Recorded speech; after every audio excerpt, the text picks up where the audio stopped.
today we'll be learning about nutrition and how it benefits us as performers, and just gaining more knowledge about how good we should eat and stuff like that. So the first thing we'll be starting off with is the 5 core food groups and the role that it takes to benefit our nutrition. Now, the first 2 food groups are vegetables and fruit.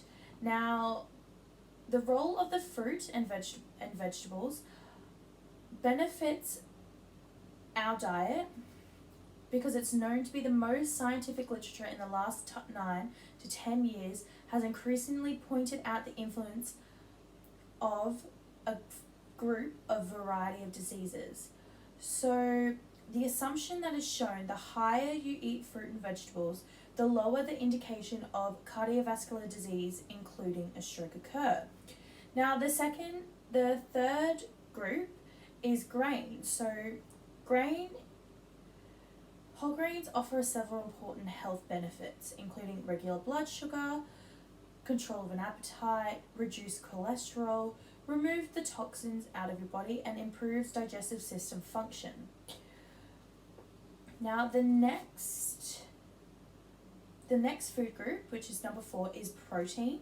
Now the protein is meat, fish, beans. They're a key source of your diet.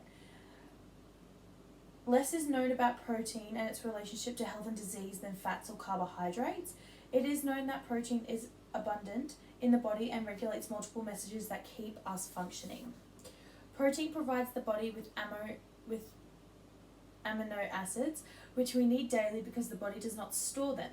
Proteins provide information to help the body do the following: regulate blood sugar and insulin balance, produce hormones that regulate mood and sleep, detoxify. So during the second phase of detoxification in the liver, protein make connective tissue for skin, cartilage, and bone. Protein also builds muscle, promotes wound healing, and produces and maintains a feeling of satiety, which equals actually meaning feeling full. Now the role of fats and oils, as some people might call it, sometimes people think that fats and oils aren't very good, but the key is the college of a good fat source. Prevalence of a low-fat diet in our culture leads many of us to assume that eating any fat is bad, but our body requires some fat to be healthy. As scientific and public opinion of fats is slowly shifting, the emerging consensus is that eating the right kind of fats is important to health and the prevention of disease. So fats provide information to help the body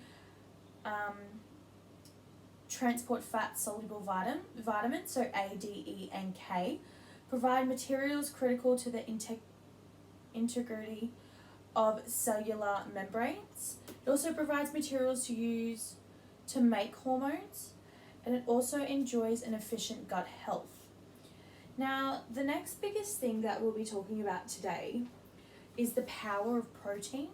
Now, some people doesn't think protein is important for dancers and stuff like that. So protein is actually important in sport performance as it can boost cholesterol storage, reduce muscle soreness, and promote muscle repair. For those who are active regularly, they may benefit from consuming a portion of protein at each mealtime and spreading protein intake out throughout the day. So technically, guys, it's kind of saying that, protein actually helps more with, say, you have an injury, with soreness and stuff like that. So it actually gives you more energy to get through the day and get through that physical activity. Now, the second part of this is the dietary guidelines for healthy eating. So that pretty much includes the fuel of exercise, the fuel of minimizing post-exercise fatigue, just finding out the nutritional content of foods and labeling and how much we should eat every day. Now, for you guys, as 15-year-olds, I've actually written down how much you should eat a day, just to help you get into that mindset of what you should be eating and what's healthier than other things. Now, the fuel for exercise, ideally if you do a workout or you do, say, a class or something, you should fuel up 2 hours beforehand. So that's pretty much by hydrating with water, eating healthy carbohydrates such as whole grain cereals with low fat or skim milk, whole wheat toast, low fat or fat-free yogurt, whole grain pasta, brown rice, fruits and vegetables. Avoiding saturated fats and even a lot of healthy protein, because these types of fuels digest slower in your stomach and take away oxygen and energy delivering blood from your muscles. If you only have 5 to 10 minutes before your class or before anything you guys do, eat a piece of fruit such as an apple or a banana. That will help you a lot more than other things that you thought. Now, after your workout, the best, sometimes you guys don't understand or don't know what to refuel your body with after say, a dance class, a performance. So the best thing for you is probably fluid. So drinking a lot of water, because 100% juice, such as orange juice, which provides fluids, carbohydrates. So pretty much blend your water with 100% juice, because that's going to help you gain your carbohydrate back. Now, carbohydrates, with dancing and stuff like that, you do burn a lot of them. So the main fuel for your muscles when you exercise or when you do this dance class, in the 20 to 60 minutes after your workout, your muscles can store carbohydrates and protein as energy and help in recovery. Now, also too, eating things with protein to help repair and grow your muscles. Post-workout fatigue may be a byproduct of several things, but the good news is that combining exhaustion after a workout can be somewhat simple. So pretty much, to get more of not a fatigue, the best thing is to not push yourself so hard. Revisit your workout schedule, drink water before the performance and stuff like that, and eating right after the performance or dance class. Now, the next biggest thing that a lot of people struggle with a lot is labels on food, and they don't really understand how it works. So nutrition labels must display the amount of energy, calories, and kilojoules, and the amount of fat, saturated fat, carbohydrates, sugar, proteins, and salt, all expressed in grams, presented in either 100 grams or 100 ml of the food.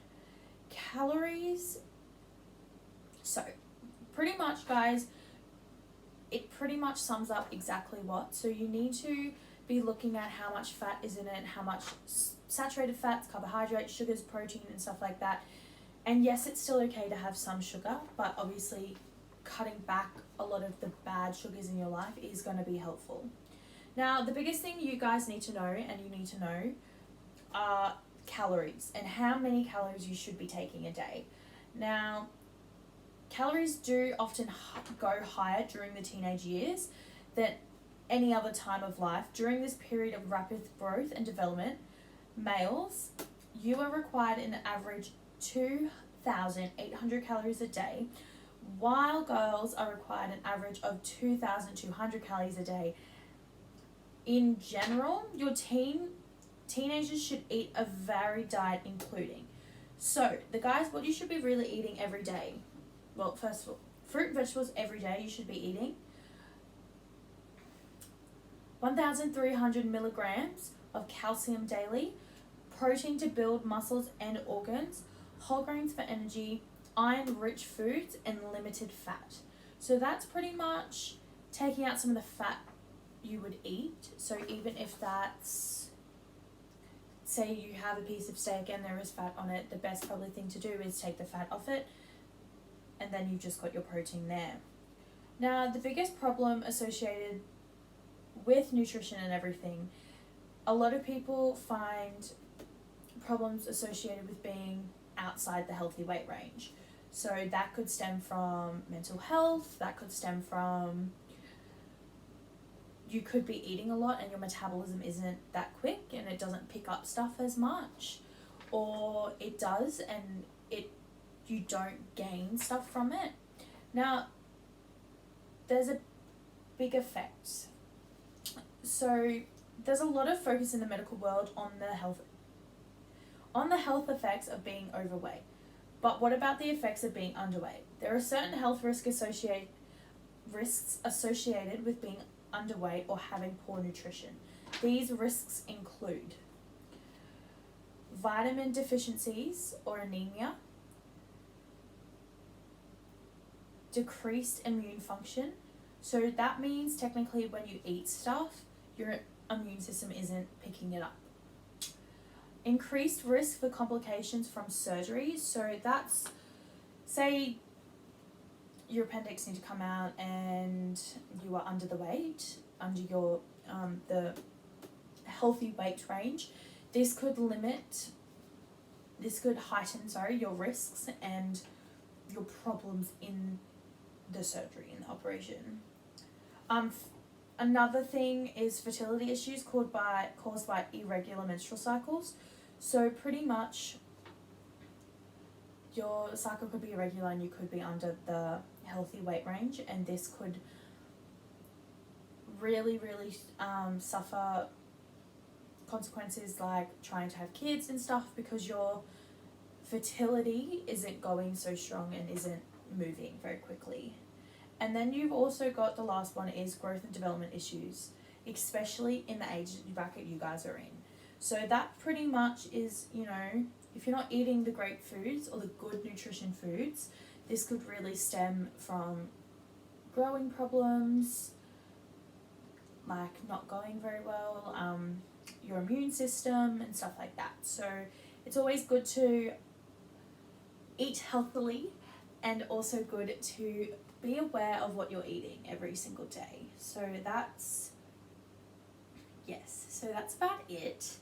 A big thing is, you need to, yes, it's fine to work out, and yes, it's fine to do as much as you guys do, but the problem is if you're not having a healthy diet with that, you're going to crash, because you don't have the right energy for it, you don't have the right nutrition for it, and also to your muscles and your immune system and your metabolism is working faster when it doesn't have these things, which then causes it to suck energy from other things, which is not the best and healthier option. So yeah, that's it.